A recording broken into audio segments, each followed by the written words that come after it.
The rain came down like judgment over Seoul, hammering the glass towers until the city blurred into streaks of gold and red. Inside the penthouse bar atop the Han River Tower, Kang Min-ho stood with a glass of untouched whiskey, watching the storm the way a general watches a battlefield waiting for the first move. He had not expected her. Tasha walked in soaked from the rain, her dress clinging to her curves, mascara smudged beneath eyes that had cried the whole cab ride over. She hadn't wanted to come. But the message had said emergency, and once, a long time ago, this man had been the person she ran to during every emergency of her life. Their eyes met across the room, and the air changed. 3 years. 3 years since she'd walked away from him with her heart in pieces and her pride the only thing holding her spine straight. 3 years since Min-ho had let her go because staying would have meant destroying her with the war he was fighting. And now here she was, drenched, furious, beautiful, standing in the doorway of the empire he'd built from nothing. "You said it was urgent," she said, voice shaking, not from cold. "It is." Min-ho set down his glass. Every line of him was control. The tailored black suit, the jaw carved from restraint, the eyes that had learned long ago never to show what they truly felt. But something cracked open in his chest the moment she stepped closer, something he thought he'd buried with her memory.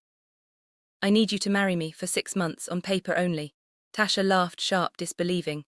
"You have got to be joking." He wasn't. And by the time she understood exactly what kind of danger he was trying to save her from, it would already be too late to walk away. Welcome to Afro Soul Stories. Please like, share and subscribe. Min-ho's penthouse smelled like cedar and rain-washed glass.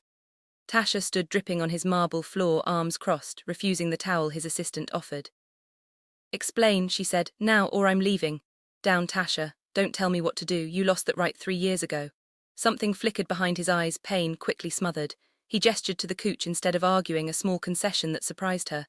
The Min-ho she remembered never backed down from anything. "My father's company is being circled by the Cha family," he said. "They want controlling shares, the board is nervous, investors are nervous. And there's a clause in my grandfather's will, if I'm not married within the year, the company reverts to a trust controlled by my uncle, who is, conveniently, in bed with the Cha family. You thought of me because I trust you," he said simply. "Because you're the only person in this city who has never once wanted anything from me except honesty. And because if I have to pretend to love someone for 6 months, I refuse to lie to a stranger's face." Tasha's throat tightened. She hated how much that answer still meant to her. "Find someone else," she said. "There are 100 women who'd kill for this." "I don't want 100 women." His voice dropped low and rough. "I want the one who already knows exactly how much of a bastard I can be and stayed anyway until she didn't." Silence between them was a living thing. The next day, Tasha sat across from her best friend Ariam at a cafe near Hongdae, stirring coffee she wasn't drinking. "You said no, right?" Ariam asked. "I said I'd think about it." Ariam nearly choked. "Tasha, this is Kang Min-ho, the man who destroyed you, the man who disappeared without a word after." "I know what he did." Tasha's jaw tightened. "But he's offering 400 million won, my mother's surgery, my brother's tuition, everything I've been drowning trying to afford, gone, in exchange for 6 months of pretending. Pretending is dangerous with a man like that." Tasha didn't answer, she already knew. That evening, Min-ho stood at his office window overlooking the city he was fighting to keep from crumbling. His assistant, Hyun-woo, entered cautiously. "She hasn't answered," Hyun-woo said. "She will. You sound very certain for a man she left." Min-ho's reflection in the glass didn't move, but something in his eyes did. "She left because I let her think I didn't care. That was my mistake to make, not hers. If she says yes, you'll be married to a woman you're still in love with, sir. That's not a business arrangement, that's a slow execution." Min-ho said nothing. He didn't need to. The truth was already written all over his face, the truth he'd spent 3 years trying to bury under boardrooms and cold silence. A few days later, Tasha arrived at his office building in a simple grey coat, her heels clicking against marble like a countdown. Every employee in the lobby turned to watch her pass. Word had already spread that the chairman's mysterious guest had returned. Min-ho met her at the elevator himself, which made 3 separate executives nearly drop their coffee. "You came," he said. "I have conditions. Them, separate bedrooms, no press events unless absolutely necessary, and you don't get to touch me unless it's for show." Her voice wavered slightly on the last part, betraying her. Min-ho's mouth curved, not quite a smile, but close. "Agreed, though I should warn you the press will expect a besotted fiancé. I'm told I'm very convincing when I want something. You want the company, not me." His eyes darkened, and for a moment the mask slipped completely. "Careful, Tasha, don't tell me what I want." She swallowed hard and said nothing because some part of her, the part she hated most, didn't believe him for a second. The engagement announcement hit every gossip outlet in Seoul within 48 hours. Kang Min-ho, notoriously private CEO of Kang Holdings, engaged to mystery woman. Photographers camped outside his building. Reporters dug through Tasha's entire life within a day, uncovering things she'd rather have kept buried, including old photos of her and Min-ho from years before, holding hands at a night market, laughing like the world hadn't yet taught them how to hurt each other. At the engagement dinner held at a private restaurant overlooking Namsan Tower, Tasha wore a burgundy dress Min-ho had sent over without asking her size, and somehow it fit perfectly, which unsettled her more than she wanted to admit. "You remembered," she said quietly as he helped her from the car. "Remember everything about you." His hand lingered a second too long at her waist. That was never the problem. Inside, among Seoul's elite, a man named Seo Jun-hyuk approached their table with a wine glass and a smile too polished to be innocent. He was the Cha family's golden son, tall and charming, and he made no secret of admiring Tasha the moment he sat beside her. "So this is the woman who tamed Kang Min-ho," Jun-hyuk said, eyes sweeping over her with obvious interest. "I have to say, the rumors don't do you justice." Tasha felt Min-ho's entire body go rigid beside her. "Careful," Min-ho said, voice pleasant, dangerous. "That's my fiancé you're evaluating like livestock." Jun-hyuk raised his hands, amused. "Just making conversation. It with someone else's fiancé." Table went quiet. Tasha felt heat climb her neck, not from embarrassment but from something else entirely, something that unfurled low in her stomach at the raw possessiveness in his voice. She hated that it thrilled her. Later in the car she turned to him. "That was unnecessary." "Was undressing you with his eyes at a table full of investors. So you decided to mark your territory." Min-ho's jaw ticked. "You're not territory, you're—" He stopped himself, looking away out at the rain-slicked streets. "And what, Min-ho?" He didn't answer. But his hand found hers in the dark of the back seat, and this time she didn't pull away. By the end of the week, they had settled into an uneasy rhythm. Morning coffee left outside her door exactly the way she liked it. Files quietly moved off her desk when he noticed she was exhausted. A driver assigned to her without her asking, security discreetly following her to her mother's hospital visits, though she never once mentioned needing protection. She noticed everything. She said nothing, but the walls she'd built were developing cracks. One night after a charity gala that had run late, Tasha found herself alone with him on his penthouse balcony, the city glittering below like scattered stars. "Why me?" she finally asked, the question she'd been swallowing for weeks. Really, not the excuse about trust, the truth. Min-ho was quiet for a long moment, his hands braced on the railing, the wind pulling at his hair. When he spoke, his voice was stripped of all its usual armor. "Because I never stopped," he said. "Not for 1 day in 3 years. I told myself distance was a mercy, that the danger following my family, the enemies, the threats, the blood money people wanted spilled to take what's mine. I told myself keeping you far away kept you safe. I was wrong. I just made you disappear from my life while the danger stayed exactly where it was, and I have hated myself every single day since." Tasha's eyes burned. "You could have told me instead of just leaving." "I know." His voice broke just slightly, just enough. "I know, and I am so sorry. I am asking for 6 months to prove that I mean it, not for the company, for you." The rain began again, soft this time, and Tasha realized she was crying, furious at herself for how badly she wanted to believe him. Min-ho stepped closer, close enough that she could feel the warmth radiating off him despite the cold. His hand rose slowly, giving her every chance to step back. She didn't. His fingers brushed her jaw, tilting her face up to his. "Tell me to stop," he whispered, "and I will." She didn't tell him to stop. The following morning, Tasha woke in her own bed alone, though the memory of his hand against her jaw still burned on her skin. She hadn't kissed him, not quite. They'd stood there in the rain, foreheads almost touching, breath mingling, until his phone had shattered the moment, an emergency call about board members demanding an audit. He'd left with a whispered apology and a promise in his eyes that terrified her more than any threat ever could. She touched her own lips in the mirror, and hated how much she wished he'd stayed. At Kang Holdings, the mood had shifted. Whispers followed Min-ho through every hallway, not about the engagement now, but about numbers that didn't add up, about a shipment of documents that had gone missing from the finance department, about the Cha family's lawyers suddenly requesting an emergency shareholder meeting. "Accusing us of embezzlement," Hyun-woo said grimly, sliding a folder across Min-ho's desk. Fabricated, obviously, but convincing enough to spook the board. Min-ho's eyes scanned the documents, jaw tightening with every page. "Jun-hyuk, can't prove it yet. I don't need proof, I know how that family operates." Min-ho closed the folder. "They're trying to destabilize me before the wedding, hoping I'll crack under pressure and lose the shares before the will's deadline." "There's something else." Hyun-woo hesitated. "They've been asking about Tasha, her mother's medical records, her brother's student visa status. It looks like background digging, sir, the kind you do when you're building leverage." Something in Minho went cold and still, the calm of a man calculating exactly how much damage he was willing to cause to protect what was his. "If they touch her," he said quietly, "I will burn every asset that family owns to the ground." That evening Tasha arrived home to find her apartment door slightly ajar. Her heart lurched into her throat. She pushed it open slowly, breath held, only to find Minho standing in her kitchen in his shirt sleeves, sorting through a stack of grocery bags. "You scared me half to death," she gasped, hand on her chest. "Why is my door open? How did you even get in?" "Your lock is a joke," he said flatly, not looking up. "I had my security team replace it an hour ago."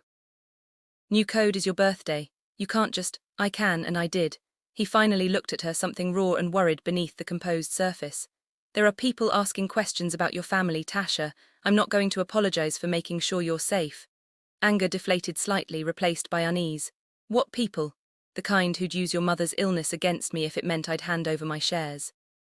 He crossed the kitchen, closing the distance between them until she had to tilt her head back to hold his gaze. "I need you to let me protect you. Not because you owe me anything, because I can't survive losing you a second time." Tasha's breath caught. She wanted to argue, to remind him this was supposed to be business, 6 months and nothing more. But his hand found her waist, gentle and certain, and the words died in her throat. "This isn't part of the deal," she whispered. "No," he agreed, voice low. "This is just me, finally being honest." Few days later, at a Kang Holdings gala meant to reassure nervous shareholders, Jun Hyuk appeared again, smoother, bolder, clearly enjoying the chaos he'd helped create. He cornered Tasha near the champagne table while Minho was pulled into a conversation with investors across the room. "You know," Jun Hyuk said, swirling his glass, "you could do so much better than a man who keeps you around for optics. I could offer you a life without cameras counting your every smile." "Not interested," Tasha said coldly, stepping back. "Everyone's interested in something." His hand grazed her arm. "Touch her." Minho's voice cut across the room like a blade. He crossed the floor in seconds, positioning himself between them with a stillness far more frightening than shouting would have been. "Minho," Jun Hyuk said, feigning innocence, "we were just talking." "To my fiancé again," Minho said. Quiet enough that only the three of them could hear. "And I will make sure your family's remaining investors realize exactly what kind of man you are. Every falsified document, every backdoor deal. I have receipts, Jun Hyuk. I've simply been polite enough not to use them." Jun Hyuk's smile faltered for the first time all night. He retreated without another word. Tasha exhaled shakily. "You didn't have to." "Yes," Minho said, turning to her, eyes blazing with something fierce and unguarded. "I did. I will always come when someone threatens you. That's not a promise I'm capable of breaking." She stared up at him, chest tight, and for the first time in 3 years let herself hope. Later that night, a storm rolled violently over the city, thunder cracking against the penthouse windows as Tasha stayed behind after the gala, too shaken to go home alone. Minho lit the fireplace himself, refusing to let any staff interrupt them. "Tell me what happened," Tasha said softly, sitting across from him. 3 years ago, really, all of it." Minho stared into the flames for a long time before he spoke. "My father was dying," he said. "Slowly, from a poisoning we later traced back to a rival syndicate trying to seize the company early. I was drowning, funerals I couldn't stop planning, enemies circling like sharks, threats against anyone I loved. I convinced myself the only way to keep you breathing was to make you hate me enough to leave. So I did. I said cruel things. I let you believe I didn't care." His voice cracked. "I have regretted it every day since. You didn't run from danger, Tasha. I pushed you into thinking you were never worth staying for." Tasha's tears fell freely now, 3 years of anger and grief finally finding an answer. "I thought I wasn't enough for you. You were everything." Minho moved to kneel in front of her chair, taking her hands in his, pressing his forehead to them. "You are everything. I was a coward who thought sacrificing your love would save your life. I was wrong, and I have spent 3 years paying for that mistake in silence I created myself." Storm outside raged, but inside something finally broke open between them, years of walls crumbling in an instant. Tasha reached for his face, and this time when their lips met it wasn't hesitant. It was everything unsaid finally given voice, desperate and slow and aching with 3 years of loss. The fire crackled low as the storm wrapped the city in darkness, and for the first time since she'd walked back into his life, Tasha allowed herself to stop fighting what she felt. Minho held her like something precious and irreplaceable, murmuring her name against her skin like a vow. And the world outside, the danger, the enemies, the deadline hanging over both their heads, dissolved into nothing but the two of them, finally, achingly whole. What passed between them that night was never spoken of in words.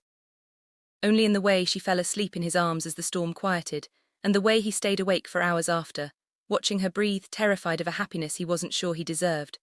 The next morning, Tasha woke to sunlight and an empty side of the bed, panic clawing up her throat before she heard his voice in the other room, low and urgent, arguing with someone on the phone. I don't care what it costs, keep her name out of the filing. She froze in the doorway. Minho turned, saw her and immediately softened his tone, ending the call. Good morning, he said carefully, but Tasha's mind was already spinning down a darker path, old wounds resurfacing, the fear that had haunted her for 3 years whispering that this had all happened too fast, that a man like him would wake up regretting a night of weakness with a woman who came with nothing but debt and a desperate family. Who was that? She asked. Business, it's handled. Ho, her voice trembled. Last night, was that real, or did I just make this so much more complicated for you? Hurt flashed across his face. How can you ask me that after everything I told you? Because men like you don't usually stay, she said, voice breaking. And I can't survive losing you twice. Before he could answer, before he could cross the room and pull her back from the ledge of her own fear, her phone rang, her brother, voice frantic, saying their mother had collapsed and been rushed to the hospital. Tasha grabbed her coat and ran, leaving Minho standing alone in the wreckage of a morning that had started with so much hope. By that afternoon, the hospital corridor was cold, and sterile fluorescent lights humming over rows of worried families. Tasha sat outside the ICU, hands shaking, replaying every word she'd thrown at Minho that morning. She hadn't answered his calls. She hadn't been able to. When she finally looked up, he was there, soaked from the rain again, exactly as he'd been the night this all began, standing in the doorway like he belonged nowhere else. You didn't have to come, she whispered. Tasha. He knelt in front of her chair, taking her cold hands in his. I will always come, I don't care how many times you run. I will find you every single time because that's what it means to love someone the way I love you. Tears spilled down her cheeks. I'm scared. I know. His thumb brushed her cheek, gentle as a promise. So am I, but I would rather be terrified with you than safe without you.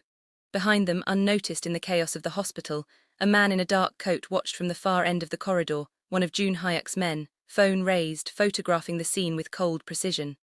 The danger that had been circling them all along was no longer content to wait in the shadows. It was about to strike. Tasha's mother stabilized by nightfall, exhaustion but not danger, and the doctors sent the family home with instructions and relief. Tasha barely registered any of it. Minho had stayed the entire time, holding her hand through every update, and something had settled between them in that sterile hallway, quiet, unspoken, but unbreakable. Neither of them noticed the photograph already circulating through encrypted channels, already sitting on a desk in the Cha family's private office, already becoming a weapon. The next day, Minho arrived at his office to find Hyunwoo waiting with a face carved from dread. They know she's not just a business arrangement, Hyunwoo said, sliding his phone across the desk. On the screen was the hospital photo, Minho kneeling before Tasha, hands clasped, unmistakably, undeniably in love. June Hayek's people have it. If they leak it before the shareholder vote, it destroys the narrative that this marriage stabilizes the company. It makes you look emotionally compromised, vulnerable. Them leak it, Minho said without hesitation. I'm emotionally compromised, Hyunwoo. I have been since the day she walked back into my life. I'm done pretending otherwise for a room full of shareholders who wouldn't know loyalty if it signed their paychecks. He stood, buttoning his jacket with sharp, decisive movements. But if June Hayek thinks a photograph is his only move, he's underestimated exactly how far I'll go to protect her. That evening, Tasha received a call from an unknown number. A man's voice, calm and terrifyingly polite, informed her that her brother had been invited to a meeting he could not decline, and that her cooperation, specifically convincing Minho to withdraw from the shareholder vote, would determine how quickly he came home. Her blood turned to ice. If you touch him, I swear. No need for threats, the voice said. Just make the call. The line went dead. Tasha's hands shook so violently she nearly dropped the phone. She called Minho, voice breaking apart with every word. 20 minutes later he was at her door, and the man who stood there was not the composed CEO from the boardroom. This was the version of him she'd only glimpsed in flashes, cold, lethal, utterly without mercy. Tell me everything, he said. Now she did, and with each word Minho's expression grew darker until finally he pulled out his phone and made a single call, voice flat and final. Find him, tonight. I don't care what it costs. A few hours later, Minho's private security team, men Tasha hadn't known existed, quiet and efficient and clearly loyal to him beyond salary, traced the signal from the call to an abandoned warehouse near Incheon. Minho insisted on going himself, despite Hyunwoo's protests, despite Tasha begging him to let the police handle it.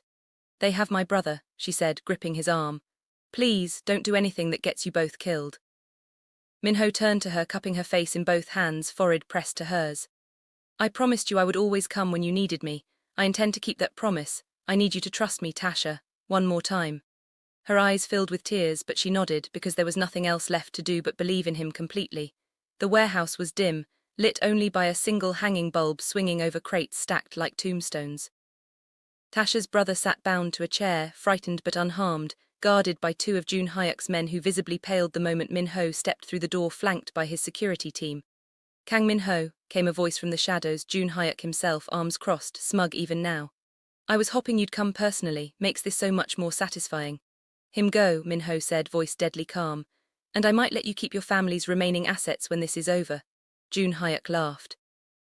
"You're not exactly in a position to negotiate." "Wrong." Min-ho held up a small drive. "Every fabricated document your family used to spook my board, every falsified account, every bribe you paid to plant those embezzlement rumors. I've had it for 2 days. I was going to hand it to the prosecutor's office quietly, let your family fade into disgrace without spectacle." His eyes turned to ice.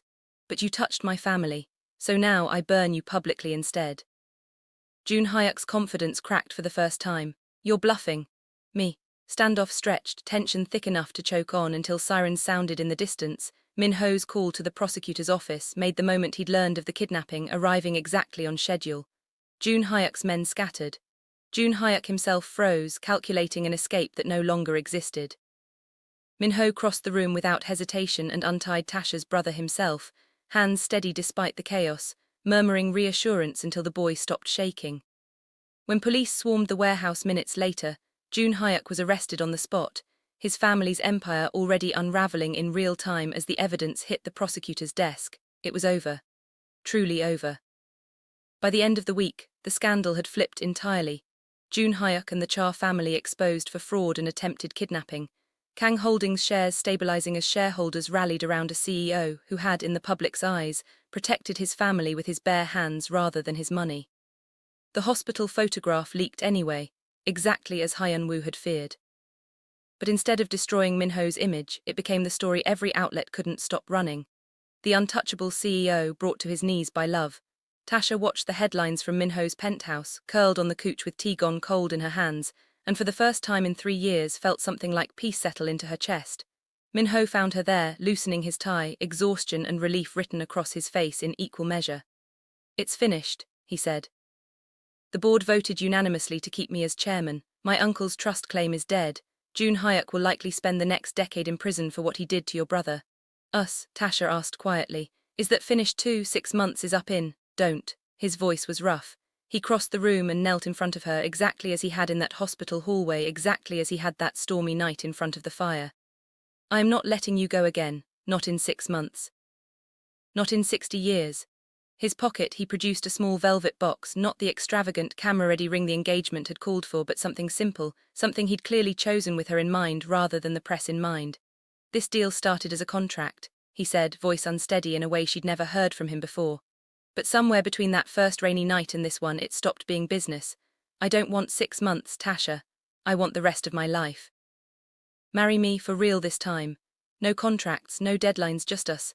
Tasha's tears fell freely, 3 years of grief finally giving way to something whole and unbroken. "Yes," she whispered. "Yes, Min-ho, 1,000 times yes." He slid the ring onto her finger with hands that trembled, the same hands that had burned down empires to protect her, and kissed her like a man who had finally stopped being afraid of what he felt. Months later, the wedding took place at a quiet Hanok estate outside Seoul, far from cameras, attended only by the people who had earned a place in their story, her mother, recovered and radiant, her brother, safe and laughing, Ariam crying harder than the bride, Hyun-woo standing proudly at Min-ho's side. Tasha wore hanbok the color of sunrise, and when Min-ho saw her walking toward him beneath the autumn maples, the mask he'd worn his entire adult life fell away completely, leaving only a man who had waited 3 years to become whole again. "You came back to me," he murmured as she reached him. "Never really left," she whispered back. "Not in here." She pressed his hand to her heart. They exchanged vows beneath a sky washed clean by the season's first gentle rain. Soft this time, not the storm that had first crashed them together. But something calmer, something that felt like a beginning rather than a warning. A year later, spring sunlight spilled through the windows of the penthouse that had once felt like a fortress and now felt like a home. Tasha stood at the window, one hand resting against the gentle curve of her stomach, watching the city that had tried so hard to tear them apart glitter peacefully below. Minho came up behind her, wrapping his arms around her, resting his chin against her shoulder, his hand covering hers over the life they had built together against every possible odd. Still scared, he murmured against her ear, echoing words from a hospital hallway a lifetime ago. Terrified, Tasha admitted, smiling as she turned in his arms. But I'd rather be terrified with you than safe without you. Minho kissed her softly. The storm of their past finally settled into something steady and unshakable. A love that had survived danger, distance, and every wall either of them had ever built, now waiting only for the small, fierce heartbeat between them to arrive and complete the family neither of them had ever dared to believe they deserved. Outside, Seoul carried on beneath a sky finally, gently clear.